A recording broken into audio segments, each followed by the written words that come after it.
little introduction. So Tom Pernice Jr., he was born in Kansas City, Missouri. He attended UCLA, graduated in 1981. During this time here, he was two-time All-American and Pac-10 Player of the Year in 1981, and he turned pro in 1982. So he enjoyed a long career on the tour. Some of his victories included the 1999 Buick Open Championship and the 2001 International, presented by Quest, and also his best finish in a major was tied 13th in the 89 U.S. Open. Since joining the Champions Tour in 2009, he was one of the few players to win his debut event, the SAS Championship. He became just the 15th player to do so. He's also full status on both Champions Tour and PGA Tour in 2012.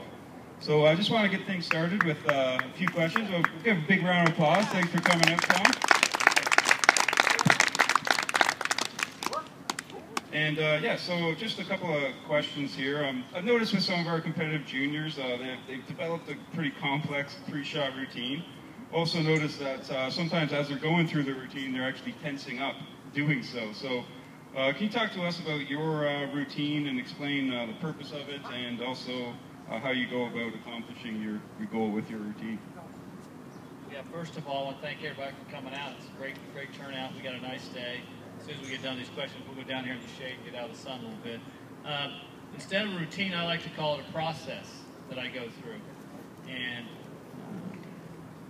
why I call it a process is because I want to be able to run my process before every shot and after every shot. And at the end of the day, I want to grade myself on how I did running my process as opposed to how I did in hitting good shots and making putts. And you can call it routine, but in terms of a process, there's just a couple stages. The first stage is stage one is you're bringing in all the information. You're seeing which direction the wind is, how far you are, where you want to land the ball, if the greens are hard or soft, stuff like that. That's just all gathered information as part of the process. And then basically, to get ready to hit the shot, I like to stand behind it, look at the shot, and just try and picture if I'm going to hit a draw in there, a fade in there, or hit it straight at it, whatever. And then after that, I'll just take one small little practice for what I feel like the swing needs to be for a draw or fade. Get in there, take a look, and then go. The quicker you do it, the better off you are, because you have less negative input coming in to affect the shot. And thirdly, when the shot's done, I always take a little practice swing to reinforce my brain what a perfect swing would have felt like if I would have hooked it over into the trees or if I'd hit it right next to it. I want to imprint that feeling of that shot back into my brain, because then the next shot that I go to, the last thing that my brain has remembered is what the perfect swing and the perfect shot would be like, as opposed to going over there and all you can remember is the hook that you hit into the tree. So I always like to take a little rehearsal when I'm done, if it was a good shot or a bad shot, to get back into my memory what a perfect shot was, so then when I go to the next shot, I'm ready to go and I've just hit a perfect shot. Okay, and then on Monday I was over at Canyon Meadows, and Esteban Toledo gave a speech to some of the juniors about never giving up in golf. And can you maybe tell us some trying times you've had on the course or in your career, and how you got through them? Well, as you all know, there's times every day when you go play. I mean, it's never picture perfect every day. My best feeling is you can't try too hard, and you can't not try at all. You have to figure out for you what's trying just the right amount, what's trying just hard enough. And if you can just try hard enough, you'll have enough input into it without over-trying. And when you over-try, you tense up, and you can't really execute properly. But as far as never giving up, you just never know. You never know when you're going to make 2 or 3 birdies in a row or 2 pars in a row. So whether you start off good or start off bad, you just have to have the mental attitude that it's really not that important. It's not the end of the world. You've got plenty of time to catch up. Yeah, I mean, this year at the Senior British Open, I shot the first round. I was in pretty good shape, and I finished with 6 straight 5s. I went to like 8 over. I was 120th place. But I came out the next day and I said, just be patient. I know I'm playing well. Hang in there. Came back, shot 64, and ended up finishing 3rd in the tournament. So I went from like 120th all the way to 3rd, just by trying to stay patient, not panicking, trying to hit quality shots, and just let things most times people panic. They start having a bad start. Everybody usually, if they get a bad start, they think their day's going to be a bad day. But a lot of times, some of the best days that I have is when I bogey the first hole. So sometimes that can just make you relax a little bit if you take it the right way instead of getting upset. Okay, thanks. Great answer. So there's lots of young golfers in the crowd. So how old were you when you started golfing, and when did you then decide to become, you wanted to do it for a career? I started when I was 5. I was fortunate enough that my father was a very good player, so I got an early start and went out and spent some time obviously with him and got to hang out. Really enjoyed golf. I played baseball at the same time until I was about 10 or 11. Kind of got tired of sitting out there in the outfield or the infield for batting practice and being bored and said, I think I'll just play golf. So at about the age of 11 or 12, I gave up baseball and spent the summers playing golf. And,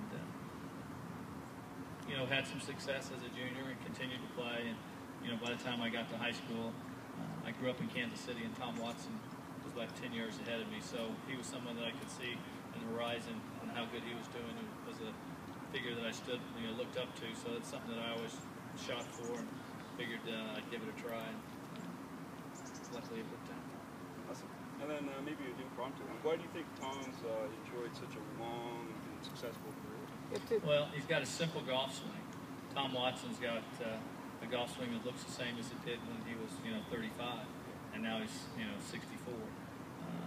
He's kept in good shape. He's got a great attitude. When you watch Tom Watson play, after he hits a shot, you can't tell if he hit it a foot from the hole or if he hit it out of bounds. There's a lot to be said about that. Accepting the shot that you hit and go on and hit the next one good.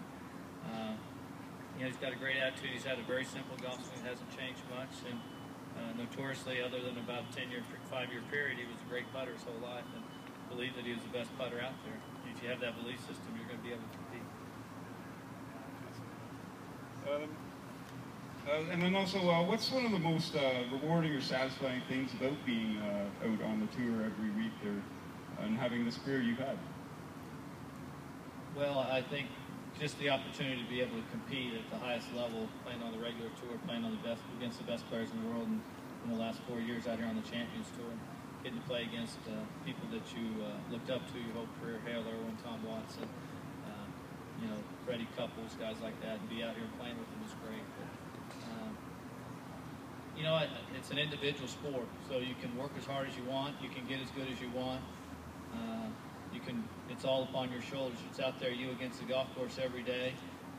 It's a tough battle a lot of the times, but it's something that if you want to do it, if you want to work hard enough and you've got the commitment, there's ways that you can get to the top. And it's not a team sport where you're relying on other people. So at the end of a good day, it's all on your shoulders, and on a bad day, it's on your shoulders. But that's something that's always appealed to me is, I don't have to wait for 8 other guys in baseball to do something. I can kind of go out there, I can work as hard as I want, or do whatever. Okay, well that's all my questions I had. So thanks, Tom. And then, Jen's got a good question. Yeah, I want you to, what do you think about kids going in tournaments? Lots of tournaments. Well, I think the greatest thing is that you all are starting at a young age, and your parents have been smart enough to get you to start.